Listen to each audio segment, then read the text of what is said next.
If you're a cash-only nail technician, I'm gonna be real with you. You're holding your business back in ways that's gonna cost you opportunity, money, and peace of mind. And trust me, I learned this the hard way, and I don't want you repeating my mistakes. So let's get into the downside of being a cash-only nail technician right now.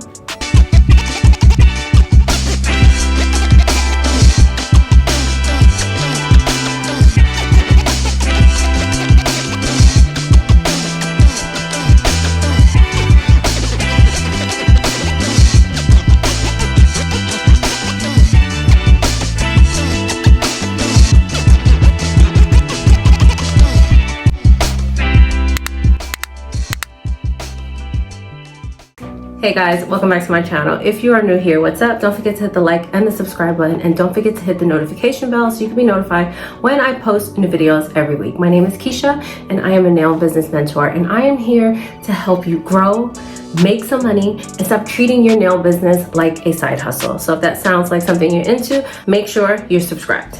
So I know there's so many nail techs out there that take cash only. So this is basically directed towards you. And trust me, I get it, I was there. I spent so many years, about 15 to be exact, in a cash only situation when I was working in the nail shops. It was no fees, no middleman, straight cash in my pocket all the time. Everything was good until tax season hit. And then later on in life, as I tried to start applying for things, it appeared that I had no money. And as I tried to elevate in my career, I started to really realize that while cash is good in my hand in the moment, it's not so good when there's no paper trail. So once I stopped and I started switching to tracking my income, using a booking system, filing my taxes the right way, and doing all the right things, not only did I actually get more money back during tax time, I finally started to be able to get approved for things, build my credit, build my business credit, and I finally had proof that my business was real. Now, let me break down the downside of this a little bit more so you guys can understand exactly what I'm talking about and how to avoid all the mistakes that I did. So the biggest issue is no proof of income. You are collecting all cash. If you are not claiming this money and or not filing taxes, it looks like you have no money. So what does no proof of income mean? That means no apartment, no loans, no credit, no mortgage, no nothing. And you look broke on paper. So it doesn't even matter if you are booked and busy. The IRS and everybody else sees you as brokey. Again, when I was in the shops and I was doing cash only, I used to hate tax time because I didn't know what to do. I didn't know where to go. I didn't know what I should say I made and what I didn't, because I didn't actually even start filing my taxes until I had my son, because, I wanted that child tax care credit. But so I had to actually claim something, and I really hated it. I always had to pay. It was just a nightmare. And again, it wasn't until I started tracking my expenses and my income, and I found a good accountant that is actually helping me monitor my expenses monthly and annually and income, and we're tracking everything, and I can have deductions. I actually make a decent amount back during tax time for this reason. So not only is it showing that my business is growing, but it actually shows that I actually work and that I'm actually making decent money, and that I can actually deduct some of these little things, like my cell phone, for example, that I use for everything, as an actual deduction that's going to earn me back money. Problem number 2, which is going to lead right into that, is there is no financial history. There is no growth. So again, it doesn't matter if you are the busiest, most talented nail tech out there, you look broke when it comes to the bank. And they don't really care about any of that and what you claim. They need to see it on paper. And if you ever want to move, expand your business, rent a suite, rent a spot in a salon, or anything like that, it's very hard with no financial history to prove that you actually are making money. Problem number 3 is going to be you miss out on a lot of legal deductions. So by not tracking your income, you actually aren't reaping the benefits of deductions when it comes to tax time. So again, certain things like my cell phone, any travel that I do for work, all my nail supplies. How many of you spend? How much do you spend on nail supplies? On Amazon, at a trade show, at anywhere else that you spend on the supplies? Wouldn't it be magnificent if you could actually get that money back that you're putting into your business, we have to make it make sense. So you are missing out on being able to deduct all these expenses during tax time and get that money back.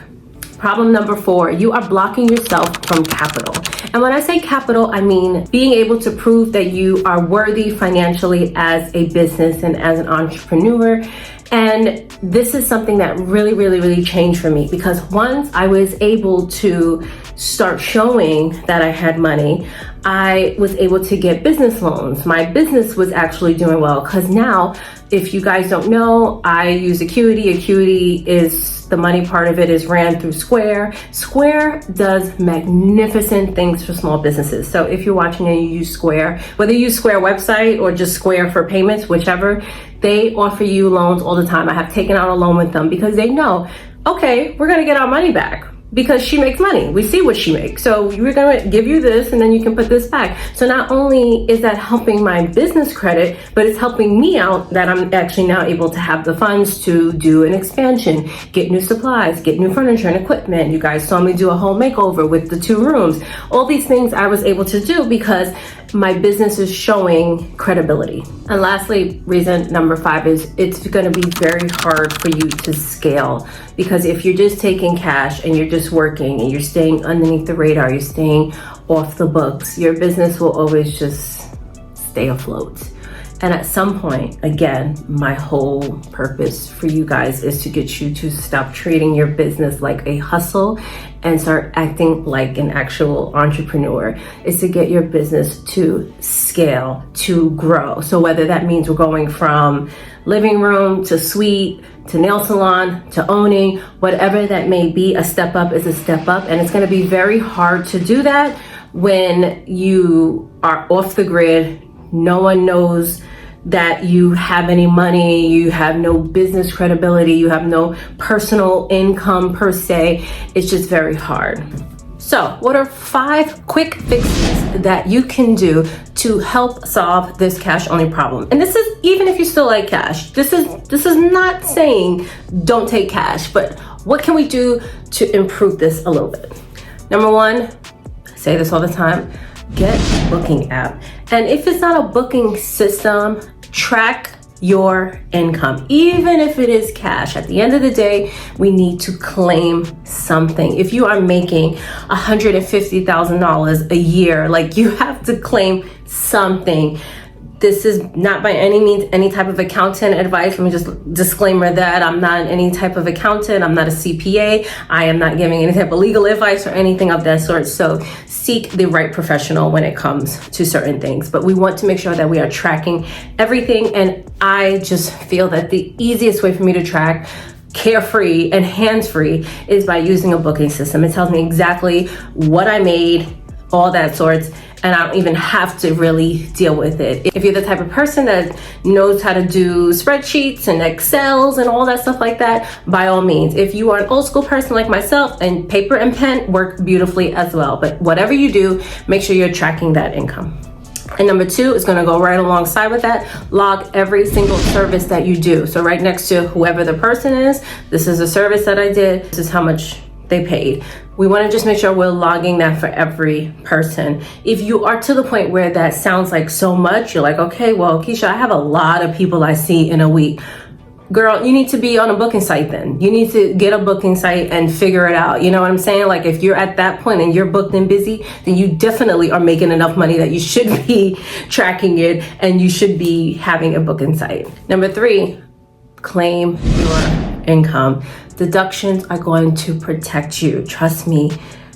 When I met my accountant, it was like, he was like, why haven't you come to me sooner? And I was like, where have you been all my life? Like, we were like match made in heaven, because I was like, I've been doing this for so long, and I just always truly hated tax time, because I always had to pay back. I just didn't know what to say. It just made me uncomfortable, and I had a bad tax person. So that can speak volumes in itself. Like, you have to get a good tax person. They are life savers, and I go by word of mouth. You can try one person 1 year, try another person.